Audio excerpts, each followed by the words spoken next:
நீ பொழிந்தருளும். உந்தன் தயவால் நான் வாழ்கிறேன். உந்தன் தயவே என்னை தாங்கிடும். உந்தன் தயவால் நான் வாழ்கிறேன். உந்தன் தயவே என்னை தாங்கிடும். கர்த்தருடைய பரிசுத்த நாமத்திற்கு மகிமை உண்டாவதாக. ஆண்டவராக இயேசு கிறிஸ்துவின் நாமத்தில் இனிய வாழ்த்துக்கள். கிருபையும் சமாதானமும் உங்களுக்கு பலகி பெருகுவதாக. அன்பானவர்களே, இது வந்த நாளிலே நம்முடைய தியானத்திற்கென்று சங்கீதம் 90:17 வசனம். இது மோசேயினுடைய ஜெபம். எங்கள் தேவனாகிய ஆண்டவரின் பிரியம் எங்கள் மேல் இருப்பதாக. எங்கள் கைகளின் கிரியையை எங்களிடத்தில் உறுதிப்படுத்தும். எங்கள் கைகளின் கிரியையை எங்களிடத்தில் உறுதிப்படுத்தியது. அன்பானவர்களே, நாம் இந்த உலகத்தில் வாழும்போது நமக்கு ஆண்டவருடைய தயவு எவ்வளவு முக்கியம். இந்த தயையை தான் ஆண்டவருடைய பிரியம் என்று மோசேங்க பயன்படுத்துகிறார். நம்முடைய வாழ்க்கையில நம் தயவு நிரம்பியவர்கள்.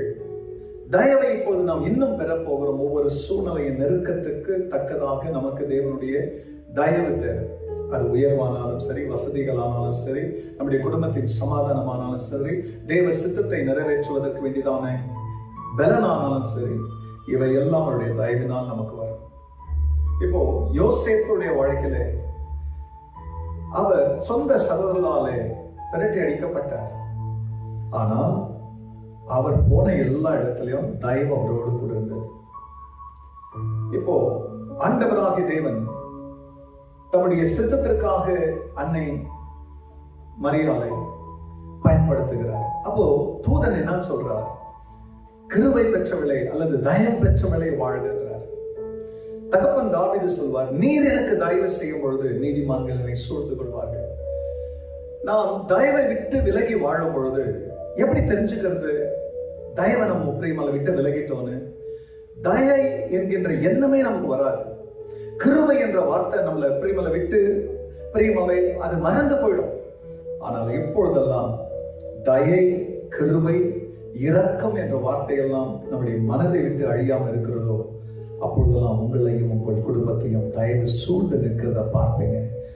மறக்காம ஒவ்வொரு நாளும் ஆவியானவர்கிட்ட கேளுங்க, அவங்க தயையை நான் மறந்துடாதபடி எப்போதுமே இந்த தயையில நான் நடக்க தயையை ஞாபகப்படுத்தும். தயை உங்களை சூழ்ந்து கொள்ளும். அப்பொழுது உங்களுடைய கரத்தினுடைய வேலை உறுதிப்பட்டு இருக்கும். அதற்காக தான் மோசே இந்த சங்கீதத்தை தேவனுக்கு முன்னால் வைக்கிறார். உங்க தயவு உங்க முகத்தினுடைய பிரியங்கள் மேல இருந்தா ஆண்டவரே எங்கள் கரத்தின் கிரியை உறுதிப்பட்டு இருக்கும். கர்த்தர் உங்க வேலைகளை ஆசீர்வதிப்பார். வருமானம் பெருகும். செபிக்கலாம். ஆம்பிதாவே, எங்கள் ஆண்டவரின் பிரியம் எங்கள் மேல் இருப்பதாக. அந்த பிரியத்தை தான் தேவ தயவு என்று நாங்கள் பார்க்கிறோம். உங்க முகத்தின் ஒளியும் ஜனத்தின் மேல் இந்த காலைகளை பெருகட்டும். இப்பொழுதும் புறப்பட்டு வருகிற இந்த தயை அவர்கள் உள்ளங்கள் உமக்கு ஆமைன்னு சொல்லட்டும். அவர்கள் உள்ளங்கள் உமக்கு மகிமைன்னு சொல்லட்டும். கர்த்தர் அப்படி செய்ததற்காக நன்றி. தயவு சூழ்ந்து கொள்ளட்டும். எல்லா மகிமையும் கர்த்தர் நேரிடும். தம்மை பரிசுத்த நாமத்தில் பிதாவே, ஆமென், ஆமென்.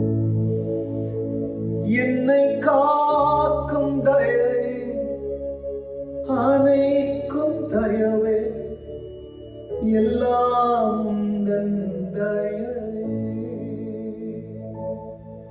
God bless you, church. Have a blessed day. Amen.